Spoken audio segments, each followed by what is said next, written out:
Hello guys, welcome to my channel. ఈరోజు కార్తీక మాసం 4వ సోమవారం కదా. మా మార్నింగ్ 5:30 to 8:30 రొటీన్ అయితే వీడియోలో చూపిస్తున్నామండి.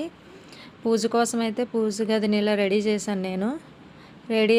నేను ఇది రెడీ చేసే లోపల పిల్లలు కూడా రెడీ అయిపోయి వచ్చేసారు. రెడీ అయిపోయి వచ్చాక పూజ అయితే స్టార్ట్ చేసాము. దీపాలు వెలిగించాక పూజ కంప్లీట్ చేసుకొని నేను పూజ చేస్తుండగా పిల్లలిద్దరూ పక్కనైతే నుంచొని దండం పెట్టుకున్నారండి. పూజ అయితే కంప్లీట్ అయిపోయింది. ఇది కంప్లీట్ అయిపోయాక మేమైతే మా ఊర్లో ఉన్న శివాలయంకి వచ్చాము. ఇది మా ఊరి శివాలయం యొక్క సింహద్వారము. ఈ సింహద్వారం దగ్గర 2 గుళ్ళు ఉంటాయి. ఒకటి శివునిది, ఇంకొకటి బాబాది. శివుని గుడి దగ్గర అయితే పూలు పెట్టి దండం పెట్టుకున్నారు పిల్లలిద్దరూ. దండం పెట్టుకున్నాక నందీశ్వరుని దగ్గరికి వెళ్ళి అక్కడ దీపాలు వెలిగిస్తున్నాము. దీపాలు వెలిగించడానికి అయితే పిల్లలిద్దరూ కొంచెం ఆర్గ్యూ చేసుకున్నారు. నేను పెడతా అని. ఇద్దరు కలిపి పెట్టండి అంటే మా పెద్ద అబ్బాయి పక్కన నుంచున్నాడు, చిన్నోడు వెలిగించాడు.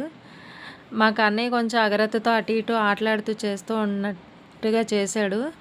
కానీ నేను అలా చేయకూడదమ్మా, దేవుడు దగ్గర నీట్గా పెట్టాలి అంటే నీట్గా అగరత్తి పెట్టేసి దండం పెట్టుకుంటున్నాడు.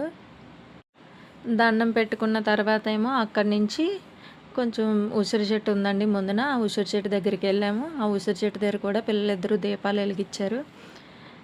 నీట్గా దీపాలు వెలిగించేశాక మేమైతే అక్కడి నుంచి దీపాలు వెలిగించాక దండం పెట్టేసుకొని అక్కడ కూడా పూజ కంప్లీట్ చేసుకున్నాము. పూజ అయితే కంప్లీట్ అయిపోయాక అక్కడి నుంచి ఇంటికి బయలుదేరి వచ్చేసామండి. ఇంటికి వచ్చేసరికి 7:20 అయిపోయింది.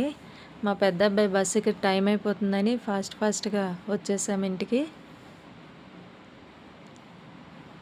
చూడండి మా చిన్నోడు చెప్పులను ఎలా విసురుతున్నాడో. ఇంటికి వచ్చాక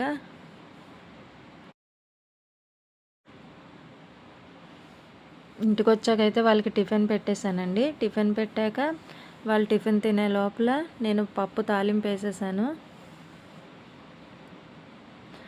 పప్పు తాలింపు అయిపోయాక లంచ్ అయితే ప్యాక్ చేశాను వాళ్ళిద్దరికి. లంచ్ ప్యాక్ చేశాక మా పెద్ద అబ్బాయి వెళ్ళిపోయాడు స్కూల్కి. వాడు వెళ్ళిన తర్వాత మాకు అన్నయ్య ఆటో కూడా వచ్చేసిందండి. వాడు స్కూల్కి వెళ్ళిపోయాడు.